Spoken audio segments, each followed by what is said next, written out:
Personally, I don't recommend na gumamit tayo ng additives sa ating engine oil.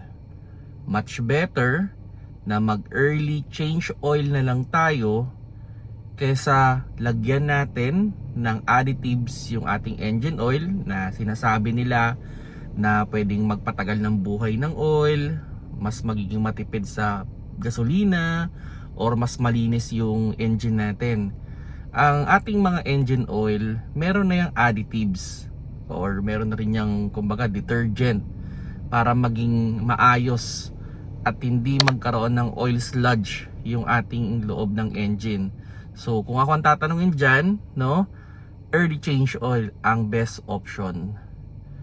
Hello mga paps, I'm Kuya Shane at yun, meron tayong na-receive na question na related sa oil additives at kung okay daw bang gamitin ang oil additives. At yun nga, nasabi ko kanina, no, hindi ko siya totally recommended.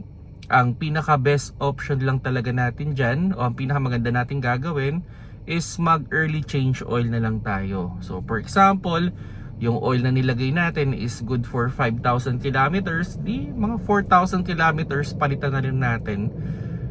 Kasi yun nga, yung mga oil kasi naman natin, meron na yung additives na sabihin natin pwedeng magpa-smooth ng takbo ng ating makina, maglinis, no, makatipid sa fuel, at hindi magkaroon ng oil sludge. Meron na yan. Okay?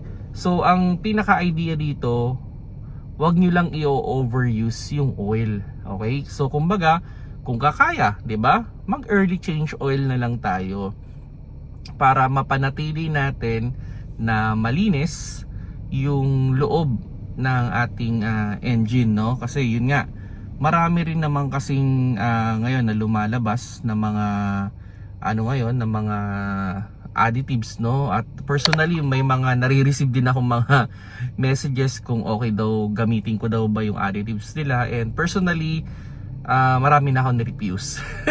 Kasi yun nga, hindi ako naniniwala dun sa ginagawa. Or yes, pwedeng makaganda, oo, pero it will take time to prove, no? So to be more safer, para sa akin, no, early change oil ang best option talaga.